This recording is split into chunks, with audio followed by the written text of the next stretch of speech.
était une fois, en Afrique du Sud, un homme dont le nom résonne encore à travers le monde. Un homme dont le courage et la détermination ont façonné l'histoire. Nelson Mandela. Né le 18 juillet 1918, dans le petit village de Mvezo, Mandela était destiné à une vie humble. Mais le destin avait de grands projets pour lui. Dès son plus jeune âge, il était fasciné par les histoires de ses ancêtres et leur lutte pour la liberté. Cela a planté les graines de son propre combat. À 25 ans, il rejoint le Congrès national africain, déterminé à mettre fin à l'apartheid, ce système cruel de ségrégation raciale. Malgré les risques, il s'est battu, non avec violence, mais avec des mots, des idées et un esprit indomptable. En 1962, Mandela est arrêté.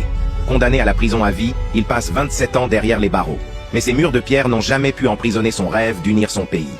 Au lieu de cela, ils ont renforcé sa détermination. Le 11 février 1990, Nelson Mandela est enfin libéré. Les chaînes étaient brisées, mais le vrai travail ne faisait que commencer.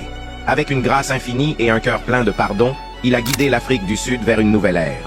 En 1994, il devient le premier président noir du pays, un symbole vivant de paix et de réconciliation. Mandela nous a montré que, même face à l'adversité la plus sombre, la lumière de l'espoir peut toujours briller. Son héritage est un rappel puissant que nous pouvons tous être des agents de changement, peu importe où nous commençons. En marchant sur les traces de Nelson Mandela, nous apprenons que le véritable pouvoir réside non pas dans la domination, mais dans la compassion et l'amour. Car c'est ainsi que les plus grandes histoires sont écrites.